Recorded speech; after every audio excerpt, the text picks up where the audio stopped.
상황을 이기는 믿음이라는 제목으로 함께 말씀을 나누겠습니다. 한 출판사에서요 이런 질문을 했습니다. 풀리처 상을 받은 사람에게, 또 하버드대 교수들에게, 또 노벨상을 받은 사람들에게 이런 질문을 했습니다. 당신의 삶을 더 성공적으로 만들어가기 위해서 한 가지를 버린다면 무엇을 버리시겠습니까? 이런 질문을 했습니다. 질문이 참 색다르지 않습니까? 우리는 흔히 이렇게 생각합니다. 우리가 더 성공적인 삶을 살아가기 위해서 우리는 어떻게 하면 한 가지를 더 가질 수 있을까를 생각합니다.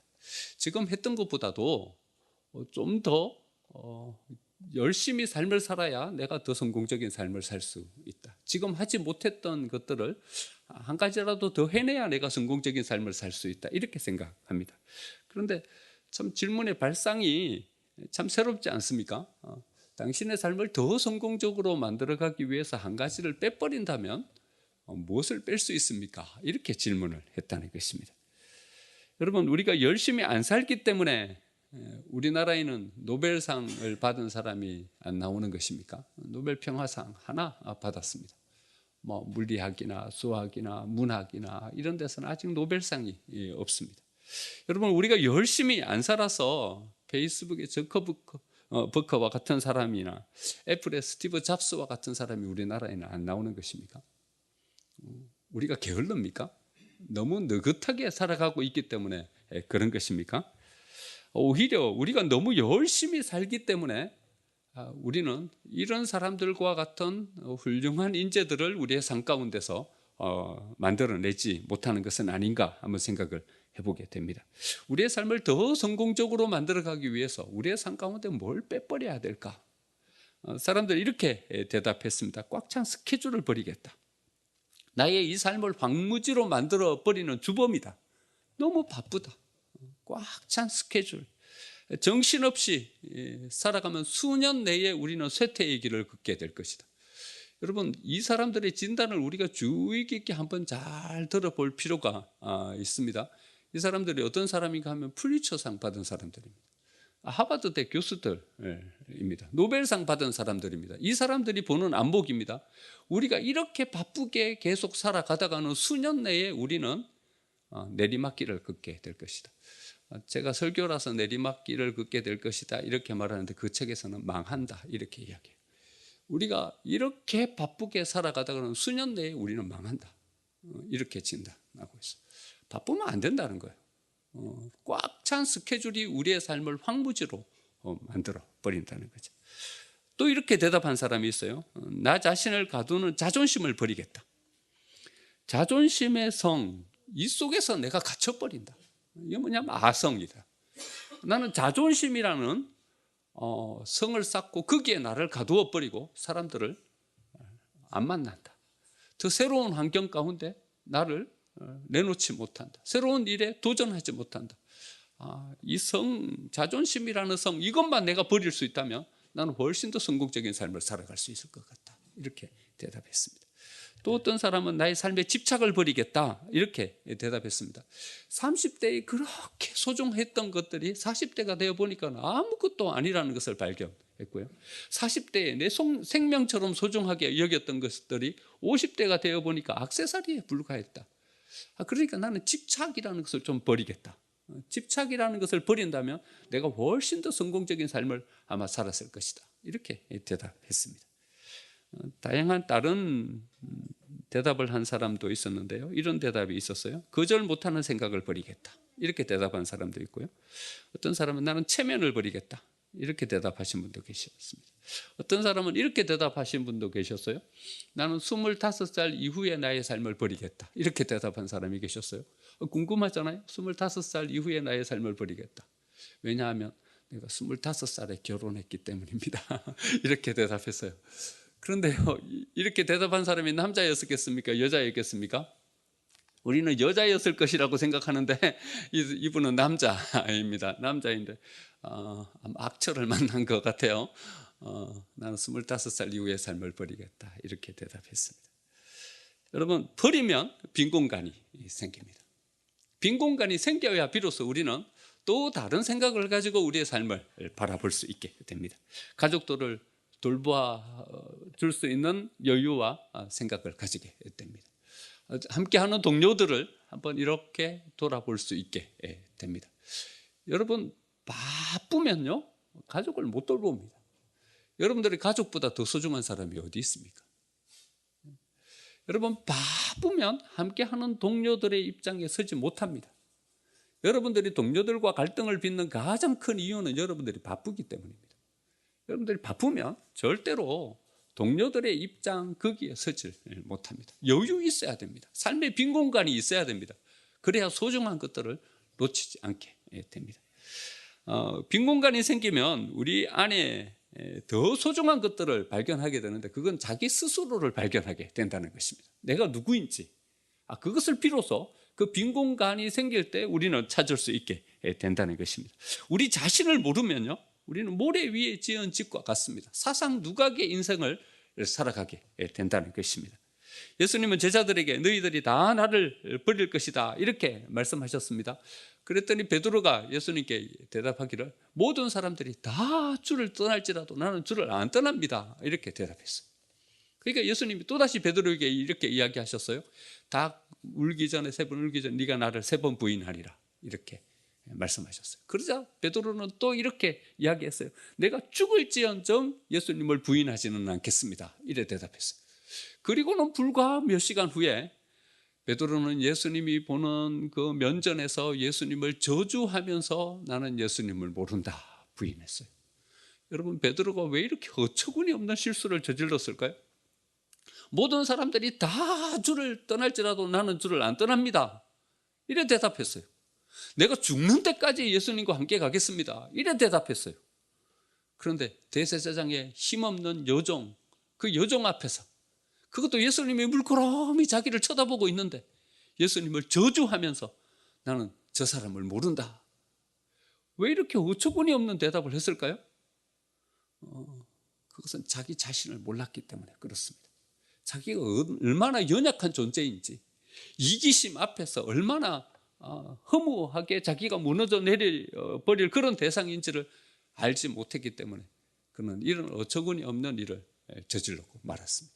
정말 우리는 자기 자신을 잘 모릅니다. 내가 어떤 존재인지, 어떤 모습으로 세워져 있는지 자기 자신을 못 봅니다.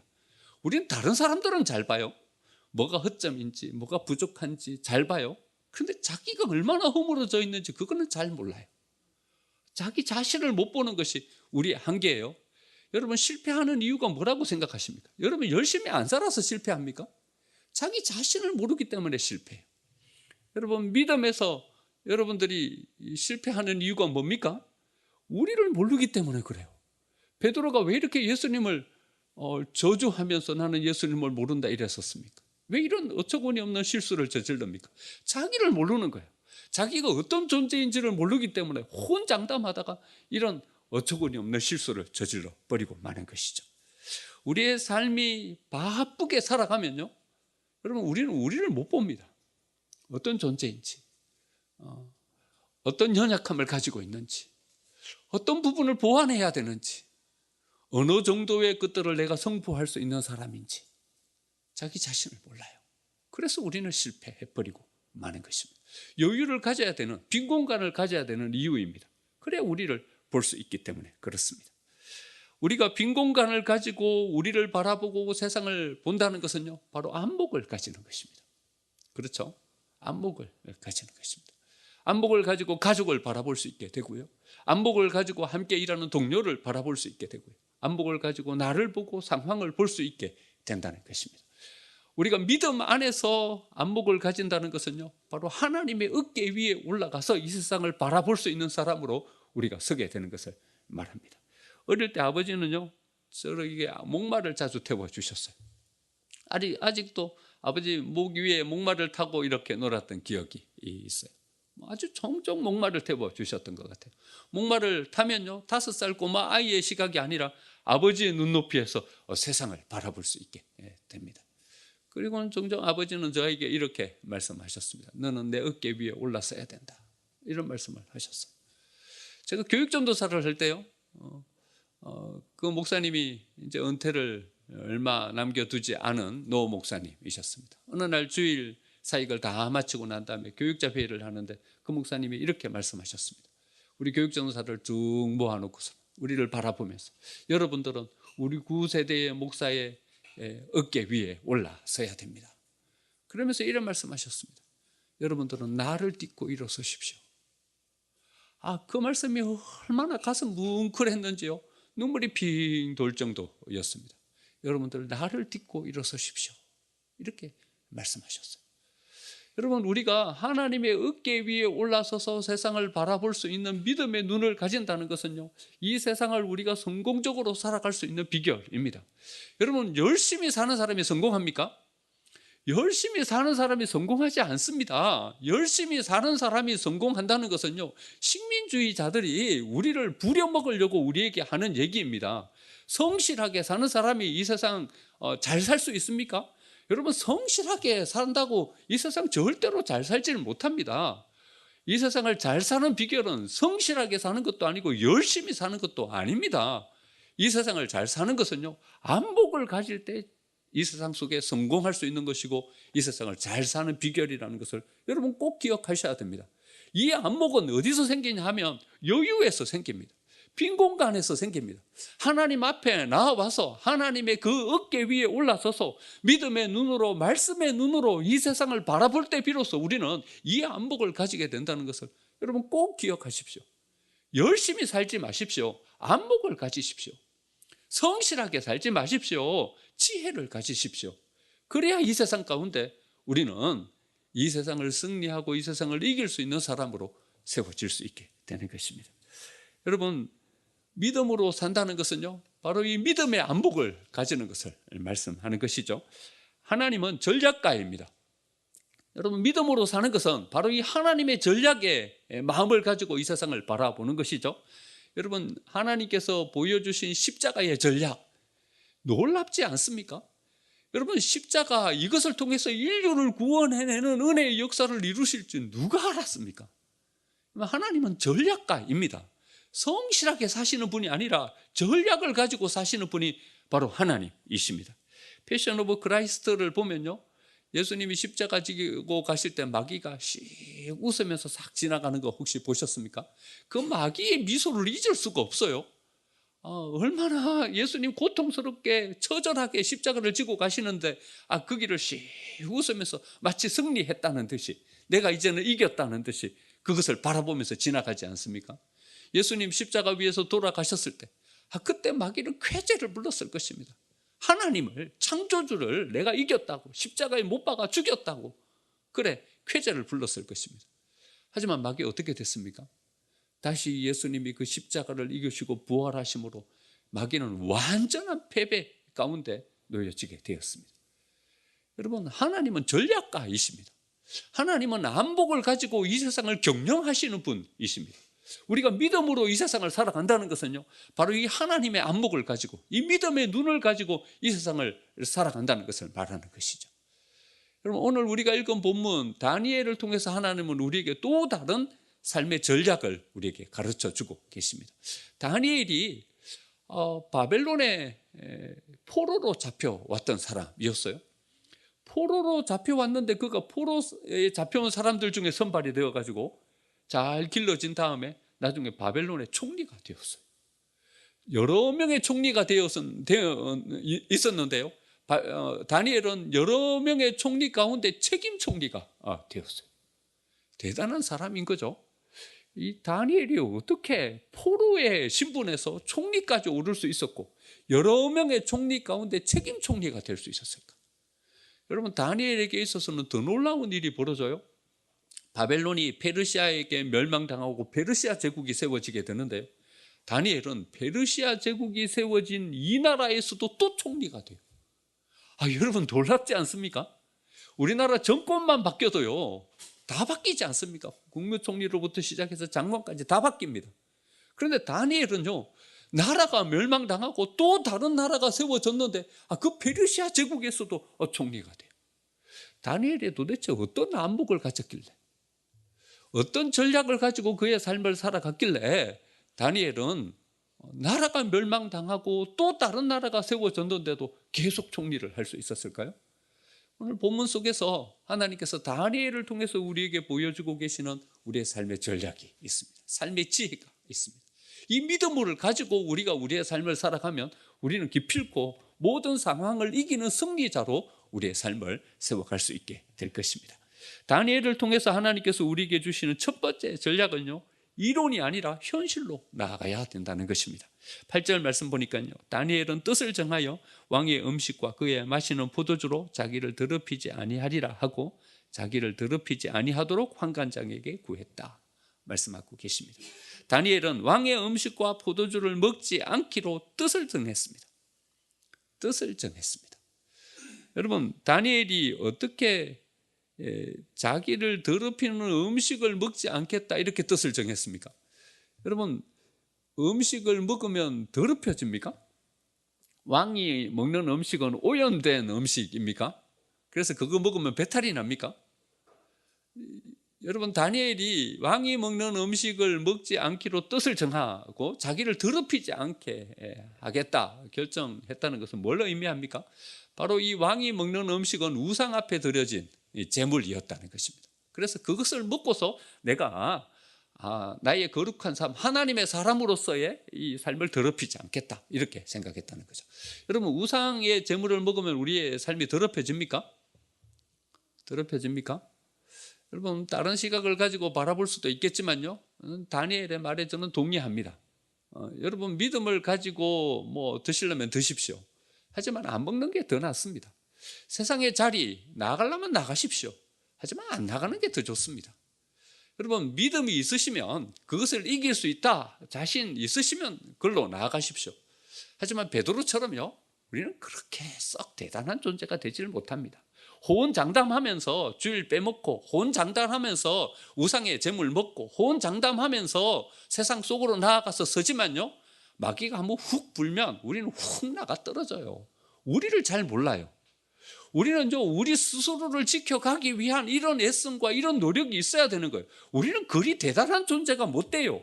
연약해요. 시험 주면요, 금방 감정이 뒤섞여가지고 시험 속에 빠져들 수밖에 없는 것이 우리라는 것을 기억해야 돼요. 그래서 우리는 뜻을 정하고 우리를 지켜가기 위한 이런 노력이 필요한 거예요. 다니엘도 그랬어요. 다니엘도 자기를 지켜가기 위해서요, 우상 제물을 먹지 않기로 뜻을 정하며 나아갔다는 것이죠. 여러분, 우리를 지켜가기 위해서 우리가 뜻을 정하며 나아가는 것이 필요합니다. 뜻을 정해야 됩니다. 그런데 우리의 문제는요, 뜻을 정하기만 한다는 거예요. 뜻을 정하기만 하고 이론과 생각만 우리의 마음 가운데 가득 이렇게 담아놓고서 실제적으로 우리의 삶 가운데 나아가지 않는다는 거예요. 현장으로 나아가지 않는 것이 우리의 문제라는 거예요. 그런데 다니엘은요, 현장으로 갔다는 거예요. 환관장에게 담대하게 나아가서 이 음식을 먹지 않겠습니다 라고 이렇게 말했다는 거예요. 여러분, 이 한 구절 속에 이렇게 다 나와 있기 때문에 우리는 이걸 구별하여서 잘 읽지를 못합니다. 하지만 분명하게 구분되는 것이죠. 뜻을 정한 것과 그리고 난 다음에 환관장에게 담대하게 그가 나아간 것은 다른 것입니다. 우리는 뜻을 정하는 거기에만 머물러요. 하지만 뜻을 정했다면요, 우리는 담대하게 현장으로 가야 합니다. 여러분, 이론보다 우리에게 훨씬 더 중요한 것은 현장입니다. 우리는 제자훈련을 하고 성경을 공부하면서 이론을 우리가 습득하는 것에 익숙해요. 그 자리로 나아가는 것은 참 발빨라요. 하지만 우리가 현장에 서는 것은 꺼려해요. 두려워요.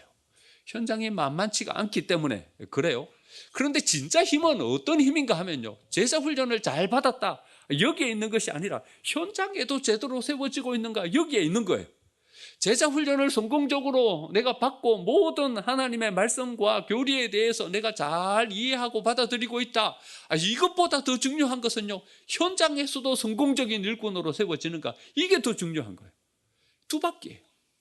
한쪽 바퀴가 제자훈련이라는 바퀴라면요, 한쪽 바퀴는 선교와 치유의 사역이라는 이 바퀴가 필요한 거예요. 여러분, 두 바퀴가 우리의 삶 가운데 잘 굴러가고 있을 때 비로소 우리는 앞을 향해서 전진하며 나아갈 수 있어요. 한쪽 바퀴가 작으면요, 제자리에서 뺑뺑 돌기만 하는 거예요. 두 바퀴가 온전하게 다 세워져 있어야 돼요. 그래 앞을 향해서 나아가는 거예요. 여러분, 이론과 행함, 현장, 이것을 가장 잘 나타내 주는 것이요, 구약 성경의 제사장과 선지자예요. 선지자들은요, 이론에 강한 사람들이었어요. 그들은 현장으로 잘 안 나가는 사람이었어요. 선지자를 바라보면요, 좀 선명해요, 명쾌해요, 좀 멋져 보여요. 그 사람들이 이론에 강하기 때문에 그렇습니다. 사람들에게 나아가서 이렇게 이야기합니다. 이 패역한 백성들아, 외칩니다. 하나님의 심판을 받게 될 것이다, 외칩니다. 그리고는요, 올라가 버려요. 여기에 있는 사람들은요, 전전긍긍 그 말씀을 붙잡고 고민하면서요, 그렇게 외치는 분이 좀 멋져 보여요. 뭔가 있어 보여요. 하지만 거기에 비해서 제사장을 바라보면요, 제사장은 좀 혼탁해 보여요. 타락해져 보여요. 아론 제사장을 봐도 그렇게 좀 썩 좋아 보이지는 않아요. 세상과 좀 약간 동화되는 것 같고, 좀 사람들의 요구하면 거기에 은근슬쩍 넘어가는 것 같고 그래요. 홈리와 비느하스, 엘리의 아들들 보면 타락된 모습을 가지고 제사장들이 세워지는 것 같고, 제사장을 바라보면 그렇게 선명해 보이지가 않아요. 뭔가 좀 희미해 보이고, 뭔가 좀 하나님의 사람다운 모습이 없는 것 같아 보이고 그렇단 말이죠. 하지만 여러분, 제사장들은 현장에 세워진 사람들이에요. 그 현장 가운데 치열한 싸움을 하면서 그 사람들과 함께 뒹굴며 그 사람들과 함께 모든 삶을 세워가기 위해서 고분분투하고 있는 사람이에요. 제사장의 대표적인 사람이 누구예요? 예수님이세요. 바리새인들은 예수님을 향해서 이렇게 이야기했어요. 세리의 친구라고, 죄인들의 친구라고, 어떻게 창기와 함께 밥을 먹냐고 예수님을 비판했어요. 제사장의 입장에서는요, 이 사람들과 함께 현장에서 뒹굴어야 되는 거예요. 그런데 바리새인과 서기관들은요, 예수님이 뭔가 좀 희미하게 보이는 거예요. 선명하지 않는 거예요. 메시아라면 뭔가 좀 선명한 뭔가를 가지고 딱 우리 앞에 세워져야 되는데 말이죠. 죄인들과 함께 밥을 먹고 창기들과 함께 이야기를 나누고 그래 있으니까 이 바리새인들이 보기에, 서기관들이 보기에 마음에 안 드는 거예요. 하지만 여러분, 힘은 어디에서 나오냐 하면 이론에서 나오는 것이 아니라 현장에서 나오는 것입니다. 우리가 아무리 많이 알고 있어도요, 현장에서 승리하지 못하면 그 승리는 참된 승리가 아닌 것입니다. 다니엘은 뜻을 정했어요. 하지만 뜻을 정하고 가만히 있은 것이 아니라 환관장에게 나아가서 밥을 안 먹겠다, 왕의 그 기름진 음식을 제 우상 앞에 드려졌다 나온 그 재물을 나는 안 먹겠다, 담대하게 현장에서 자기를 세우고 있었다는 것입니다.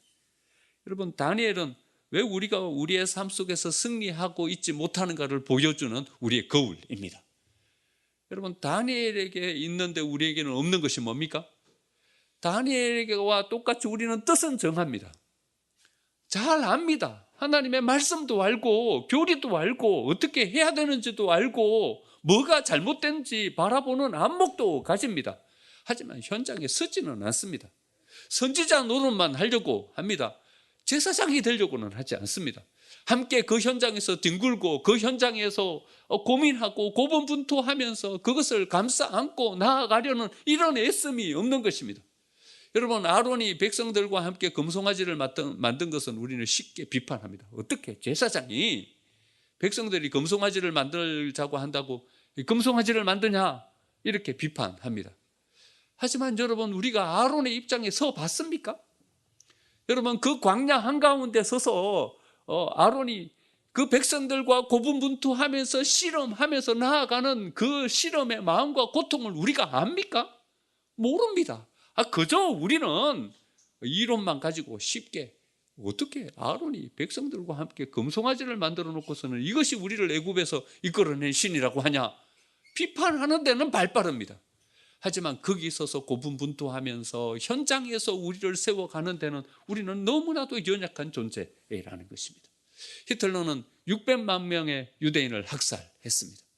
하지만 히틀러가 유대인에게 나아가서 한 번이라도 대화해봤다면, 그들과 한 번이라도 만나봤다면 그들을 쉽게 그렇게 처참하게 죽일 수 있었겠습니까?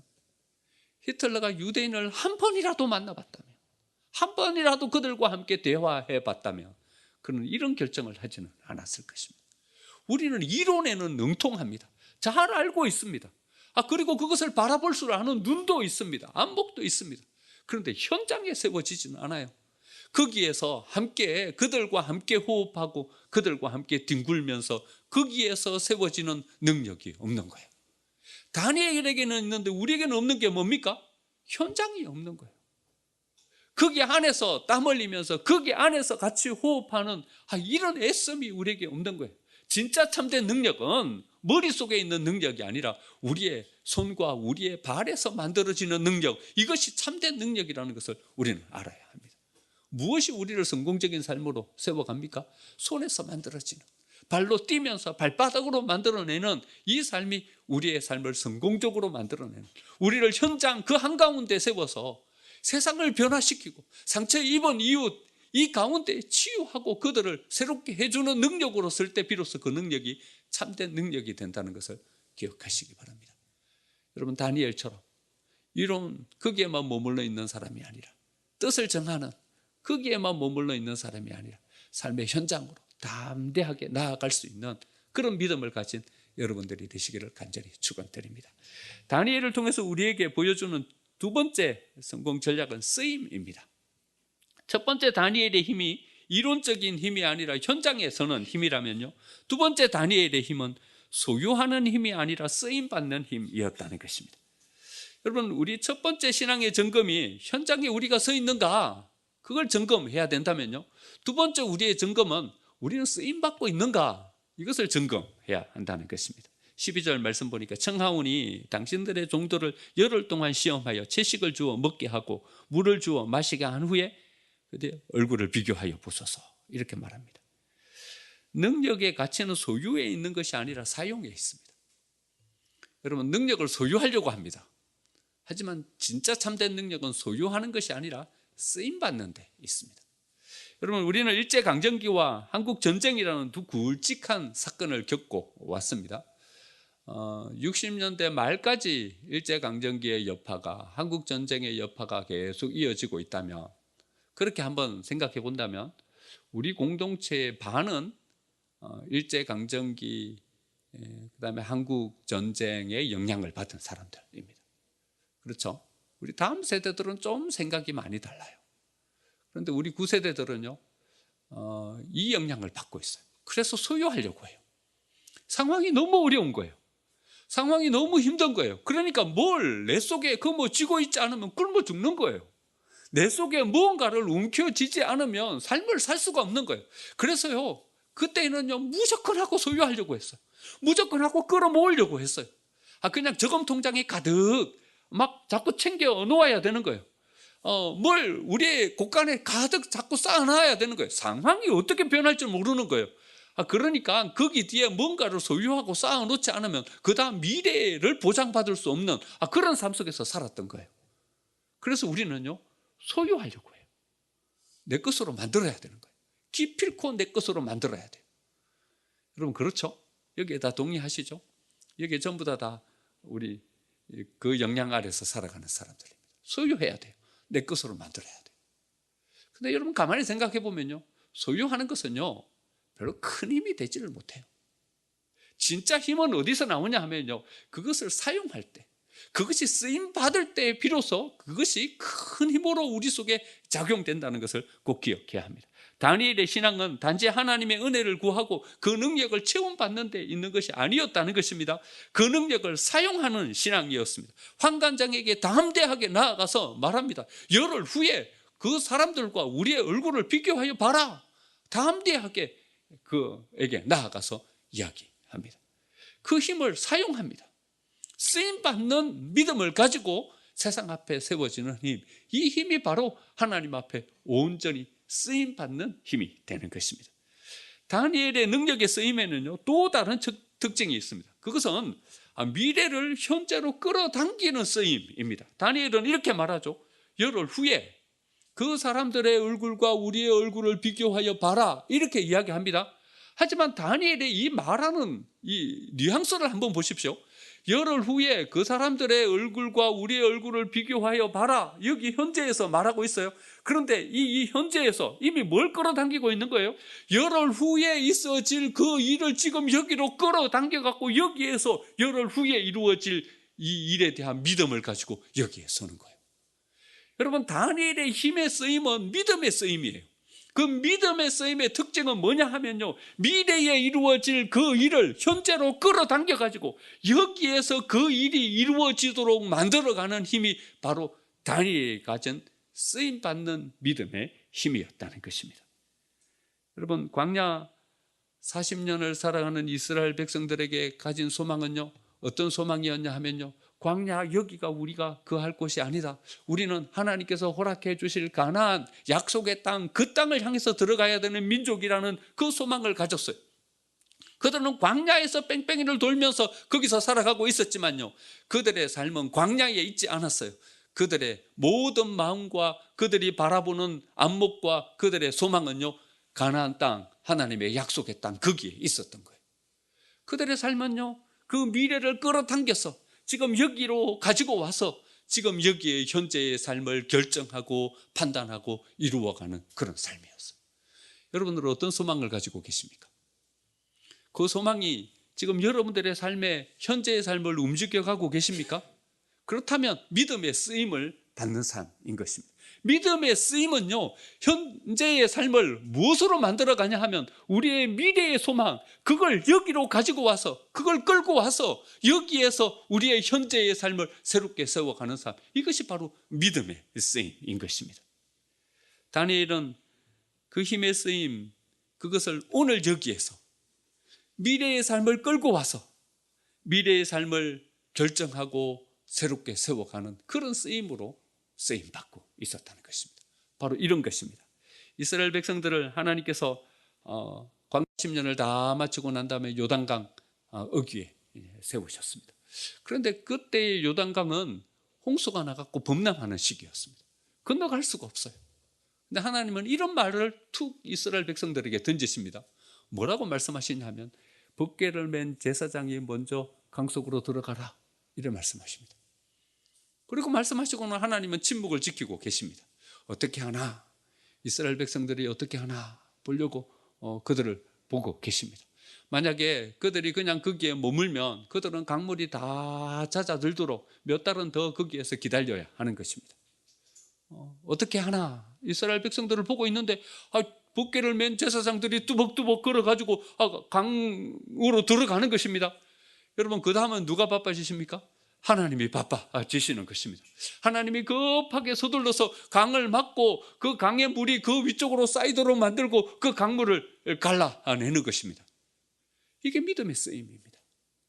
우리가 믿음의 안목을 가지고 우리의 미래를 바라보고 그 미래를 현재로 끌어당겨서 여기에서 이루어지는 삶의 결단이 되도록 만드는 것입니다. 지금 현재는 어떻습니까? 강물이 범람하고 있습니다. 시뻘건 황토물이 지금 자기 앞에 놓여져 있는 것입니다. 하지만 믿음의 쓰임은 무엇입니까? 그 강물이 갈라져서 그들이 그 마른 땅 위로 지나가는 것을 바라보면서 그 시뻘건 강물 위로 그들의 발을 담대하게 내딛는 것입니다. 이게 바로 믿음의 쓰임인 것입니다. 성령이 임하고 난 다음에 베드로와 요한이 저곳이 기도 시간에 기도를 하러 올라갔어요. 성전 미문에 날 때부터 한 번도 걸어본 적이 없는 장애인이 앉아있어요. 매번 거기로 왔다 갔다 했어요.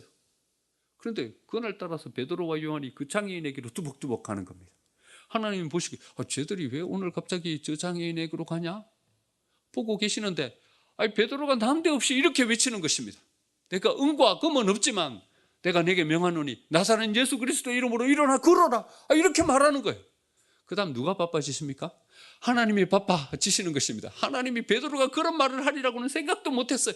그런데 베드로가 나사렛 예수 그리스도의 이름으로 명하노니 일어나 걸어라 말하는 거예요. 하나님이 분주해지셨어요.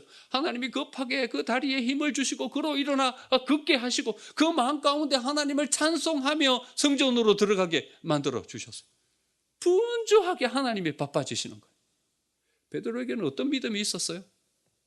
지금 현상은요, 지금의 상황은요, 한 번도 걸어본 적이 없는 장애인이에요. 항상 그 성전 미문에 앉아갖고 구걸하던 장애인이에요. 그게 현상이에요. 그게 우리의 상황이에요. 하지만 베드로의 믿음의 쓰임은 미래를 바라보면서요. 그가 그러면서 하나님의 은혜와 능력 가운데 다리에 힘을 얻고 성전으로 뛰어 들어가면서 하나님을 찬양하는 그것을 바라보면서 그 미래를 지금 여기로 끌어와서 그리고는 담대하게 그 장애인을 향하여서 이렇게 선포하는 것입니다. 나사렛 예수 그리스도의 이름으로 명하노니 일어나 걸어라 명하는 것입니다. 여러분, 우리의 힘의 쓰임은 어떤 쓰임이어야 합니까?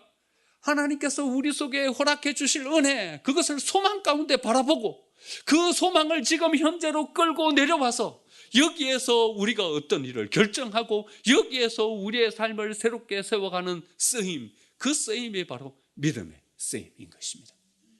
여러분, 이런 믿음으로 우리가 우리의 삶을 살아갈 때 비로소 우리는 우리의 삶 앞에 놓인 모든 문제를 새롭게 헤쳐가면서 우리의 삶을 세워갈 수 있게 되는 것입니다.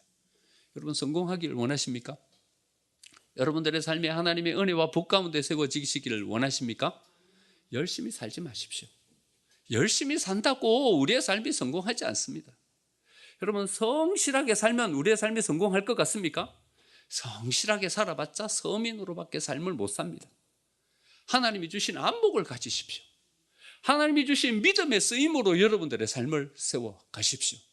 하나님의 어깨 위에 올라서서 믿음의 눈으로 말씀이 우리에게 열어주시는 그 안목을 가지고 이 세상을 바라볼 때 비로소 우리는 하나님의 사람으로서 이 세상에 영향력을 끼치는 사람으로 설 수 있게 되는 것입니다. 다니엘은 포로였습니다. 포로였습니다. 노예였습니다. 하지만 그는 모든 사람들 앞에 선택받아서 총리가 되었습니다. 그가 총리가 되었던 바벨론이 망했습니다. 그리고 페르시아 제국이 세워졌어요.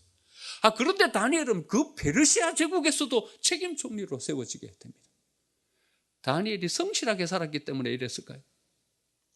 다니엘이 쉼 없이 땀 흘리며 애썼기 때문에 페르시아 제국에서도 또 총리가 되었을까요? 그것이 아니라 하나님의 사람으로서 온전히 자리매김하고 그가 섰기 때문에 하나님의 안목과 말씀이 그에게 허락해 주시는 그 자리에 하나님의 어깨 위에 올라서서 이 세상을 하나님의 시각으로 바라보며 섰기 때문에 그는 성공적인 사람으로 이 세상의 삶을 살 수 있었던 것입니다. 저는 우리 생명샘의 모든 가족들이 다니엘처럼 섰으면 좋겠습니다. 이 세상 성공하며 섰으면 좋겠습니다. 영향력을 끼치고 생명을 주는 사람으로 섰으면 좋겠습니다. 다니엘과 같은 이 안목을 가지고 이 믿음을 가지고 서서 이 세상을 새롭게 변화시키고 세상의 모든 상처 입은 사람들을 치유하며 서시는 우리 생명샘의 가족들이 되시기를 간절히 축원드립니다. 아멘.